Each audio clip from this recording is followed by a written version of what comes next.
दिल्लीत साहित्य संमेलनाच्या उद्घाटनाला दिसली मोदी पवारांची केमिस्ट्री। मोदींनी पवारांना दिली खुर्ची तर दोघांमध्ये सविस्तर चर्चाही।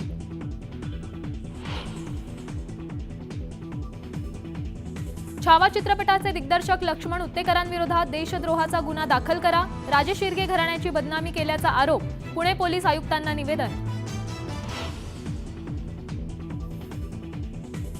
केंद्रीय गृहमंत्री अमित शहा पुणे दौऱ्यावर। उद्या पश्चिम गृह विभागाची बैठक। मुख्यमंत्री फडणवीसही राहणार उपस्थित।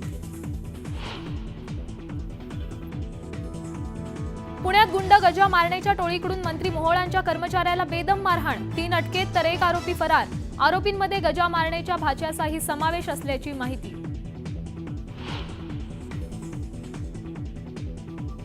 आरोप असतील तर नैतिकतेच्या मुद्द्यावरून मंत्र्यांनी राजीनामा द्यावा। नाव न घेता अण्णा हजारेंचा मुंडे आणि कोकाटेंवर प्रहार। अशांना मंत्रिमंडळात घ्यायची गरजही नव्हती असाही टोला।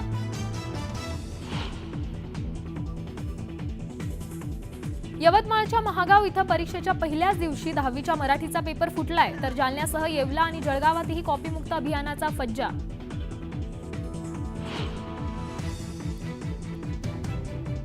12वीची परीक्षा सुरू असताना परीक्षा केंद्रात जाऊन एनसीपीचे आमदार विक्रम काळेंचे फोटो सेशन।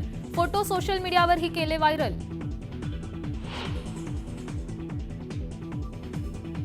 नाशिकच्या चांदवड राहुरी घाटात भीषण अपघात। 9 ते 10 गाड्या एकमेकांवर आदळल्या।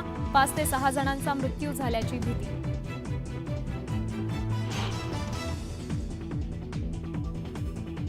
महाकुंभ मेळ्यातील महिलांच्या स्नानाचे व्हिडिओ। फोटो विकल्याप्रकरणी तिघांना अटक। 2 आरोपी महाराष्ट्रातले तर रुग्णालयातील महिलांचे चेकअप करतानाचे सीसीटीव्ही हॅक केल्याची माहिती।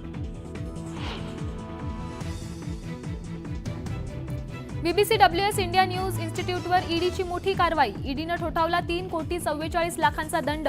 एफईएमए कायद्याचं उल्लंघन केल्याच्या प्रकरणी दणका।